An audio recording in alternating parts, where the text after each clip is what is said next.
Let's head over. It's time. The Dirty Dogs. This is the segment where we take 10-point underdogs. CD and I, we do a draft. We pick two each. And yeah, you might hear, oh, upset alert. Oh my gosh, Liberty.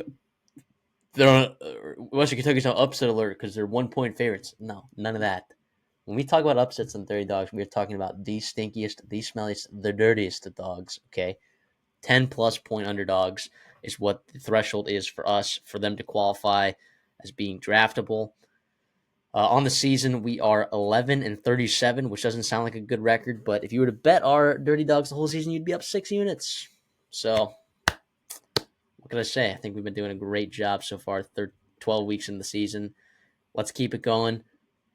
I get the first pick because 2 weeks ago, we didn't land a dirty dog last week. 2 weeks ago, I took Georgia Tech plus 380, so it's kind of like, make it, take it sort of thing. So I get the first pick, but the first pick, I'm going to take Indiana plus 385 against Ohio State. I know I said that I think Ohio State's going to win that game, but Indiana's going to cover. That's exactly why, Indiana has the ability to win that game at plus 385. I think that's pretty decent value. I think people are going to. I think that line will go down. I think at plus 385 is probably going to be the best that you get it. And I'll say that the opposite for my second pick that I want to get off after you give yours. Yeah, I like Indiana in this spot. I think that they have the tools to compete. I think they have the coaching staff to compete. I think they have the will and the purpose and the drive to compete as well. So, CD, what is your pick?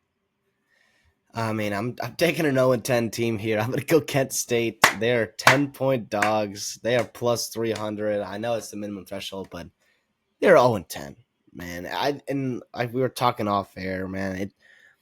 First of all, I love Kenny Burns, so this is maybe a homer pick. But the reality is I think Kent State's due, and some of this dirty dog stuff is vibes. And also, Akron is not good enough where they should be 10-point favorites over anybody in college football on the road.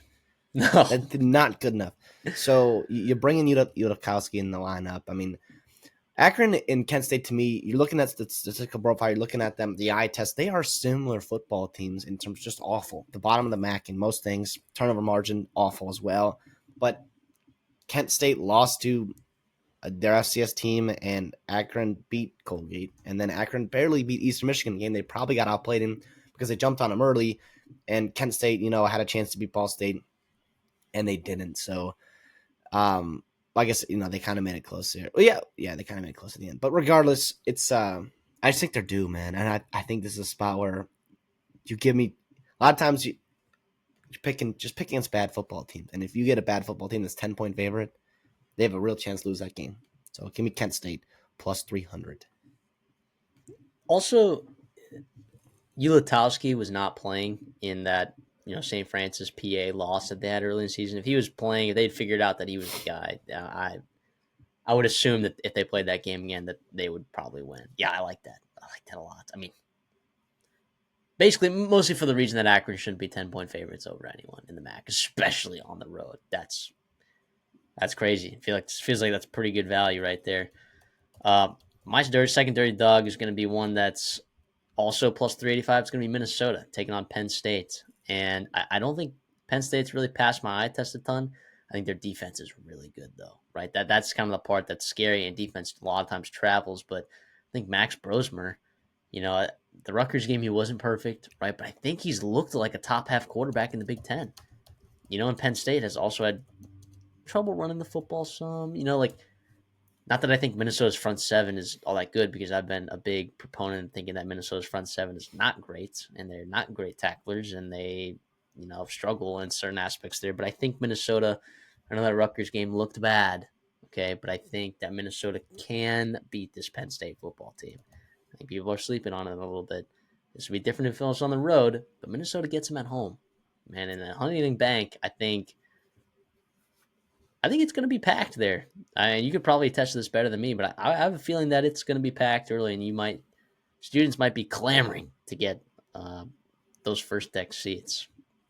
It's going to be a beautiful day in Minnesota, just around 30 degrees. That's what we love it there. And yeah, it's not 30 degrees.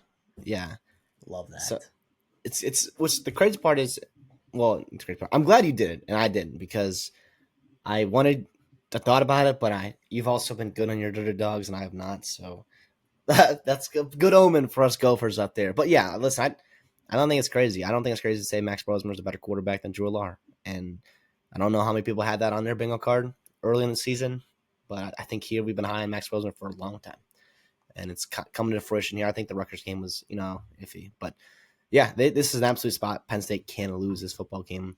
Going back real quick to Kent State and Akron, there's 13 miles to separate these two campuses. The wagon wheel is that trophy. A rivalry game, 10 point. Oh my gosh.